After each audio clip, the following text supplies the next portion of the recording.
भारत सरकार के एनएसए ने कहा है कि पाकिस्तान से आतंकी शकरगढ़ बॉर्डर के जरिए भारत में प्रवेश किए थे। इस वक्त मैं मौजूद हूं भारत की तरफ डिंडा गांव में। डिंडा और सिंबल संघोल ये दो गांव हैं जो बिल्कुल पाकिस्तान की सरहद के साथ सटे हुए हैं भारत की तरफ। और मेरे पीछे आप देख रहे हैं पाकिस्तान की पोस्ट नजर आ रही है और उसके बगल में भारतीय बीएसएफ की पोस्ट भी है और ये बॉर्डर सबसे करीब है। इस टाइम डिंडा का वो बॉर्डर है। लेकिन आपको हम हैरत की बात बता दें कि 2 जनवरी को हमने आपको एबीपी न्यूज पर इसी जगह से बताया था कि आतंकियों का रूट ये संभव हो सकता है। तब हमें पता नहीं था कि एनएसए 4 दिन बाद जब ऑपरेशन खत्म हो जाएगा तो यही खुलासा करेंगे। लेकिन आज एनएसए अजीत डोभाल ने ये बात साफ कर दी है और एबीपी न्यूज की खबर पर एक और मोहर लगी है जिसमें यह बताया गया है कि शकरगढ़ बॉर्डर यानी जो डिंडा और संघोल के उस तरफ पाकिस्तान का एरिया है वहीं से ये चारों आतंकी भारत में घुसे थे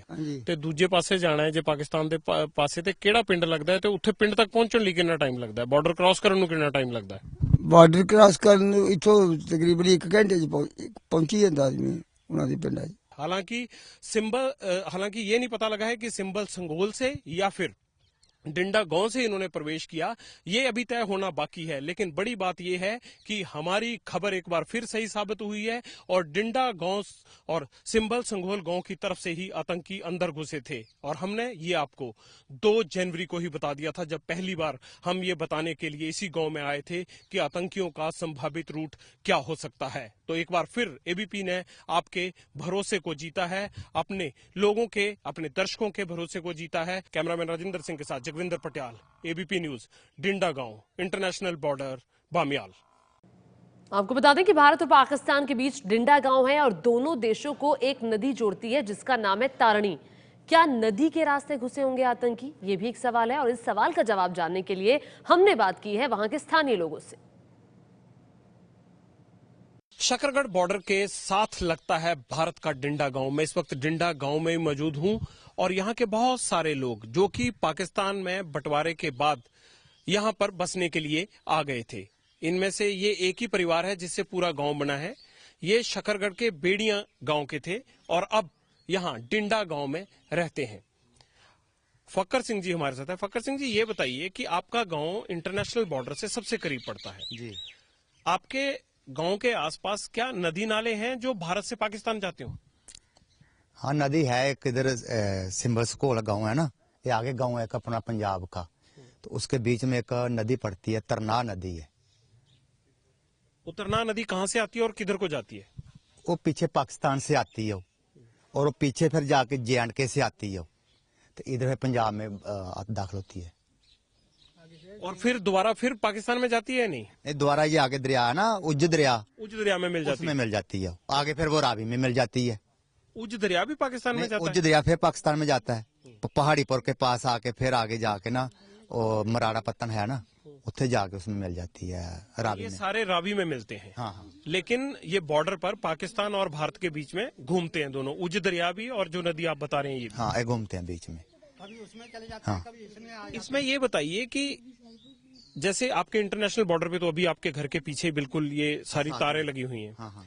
लेकिन ये बताइए कि जहां वो नदी नाले पाकिस्तान में आते जाते हैं वहां सुरक्षा कैसे होती है? वहां कैसे तार जाएगी? नहीं, एक नाले के बारे में जानते हैं हम, जहाँ पे हम आते जाते रहते हैं, तरना दरिया है, तो उसमें तार जो दोनों पासे लगी हुई है, तो दोनों पासे साइड पे ना BSF का पहरा रहता है दोनों तरफ। बीच में तार डाली है कि नहीं डाली उसका तो पता नहीं है, पर जहाँ तार खत्म है दूसरी तरफ फिर तार शुरू है, तो उसमें पहरा रहता है दोनों तरफ BSF का। लेकिन अगर पानी के अंदर से कोई तैर के चला जाए तो कैसे पता लगेगा? और 1 किलोमीटर जाके आगे निकल जाए या आधा किलोमीटर आगे निकल जाए फिर झाड़ियों में घुस जाए? नहीं, ऐसा तो हमें मालूम नहीं है अभी क्या होगा, बट बीच में तार भी शायद कंडियाली तार बीच में फेंकी होती है रात को। दिन में तो सभी दिखाई देता है ना, तो रात को तार शायद, हमें पता नहीं है इस बारे में, पर हम तो नाका देखते हैं दोनों तरफ, फिर नाका लगा होता है। अगर मान लीजिए कि ये आपके गांव के बगल में जो ये नदी है, हाँ, अगर इससे क्रॉस करके बामियाल पहुंचना हो तो कितना टाइम लगेगा पैदल? इधर हमारे गांव से तो साइकिल पे जब पैदल तो आधा घंटा लग जाता है, तो मोटरसाइकिल पे 15-10 मिनट लगते हैं सर। यानी पैदल आधे घंटे में पहुंच सकता है आदमी? पैदल आधे घंटे में पहुंचता हम डिंडा से बमियाल। और सिंबल संघोल से उसमें से बस 10-15 मिनट साथ पास ही गए हो गए, आप दरिया पे गया ना, पेंटून पुल बना ना फट्टों का, बस इसमें 10 मिनट जहाँ से लगते हैं, 10-12 मिनट उस दरिया से, तो 35-40 मिनट लग जाएंगे दरिया से। उस पुल से जो बॉर्डर है उसकी दूरी कितनी है? उससे ऊपर 200-300 मीटर है, शायद 200-300 मीटर होना होते, 300 मीटर तार पुल तो 200-300 मीटर है ऊपर तार, यही तार गई है, वाली गई है इधर न। 300 मीटर होनी है शायद। तो ये कुछ इंटरनेशनल पर ऐसी दुविधाएं हैं इंटरनेशनल बॉर्डर पर, जिन दुविधाओं का आतंकी मौका देखकर फायदा उठा सकते हैं। इसमें कोई दो राय नहीं कि भारतीय सुरक्षा एजेंसियां, चाहे बीएसएफ हो, इंटेलिजेंस ब्यूरो हो या दूसरी सभी एजेंसियां, ये दावा करती हैं कि बॉर्डर से घुसपैठ उतनी आसान नहीं है और ये संभव नहीं है, लेकिन ये नामुमकिन भी नहीं है, क्योंकि जिस तरह से 6 महीने में 2 बार आतंकवादी पंजाब में पहुंचे हैं, उसके बाद ये आसानी से कहा जा सकता है कि इंटरनेशनल बॉर्डर में कहीं तो कमियां हैं जहां से ये घुसपैठ हो रही है। और अब भारत सरकार की तरफ से जैसे साफ किया गया है कि शकरगढ़ बॉर्डर जो है उसका इस्तेमाल किया गया, तो शकरगढ़ बॉर्डर से अब उन नाकों को, अब उन वीक पॉइंट्स को, अब उन कमजोरियों को बीएसएफ को देखना होगा जहां से 6 महीने में 2 बार ये आतंकी घुसे हैं।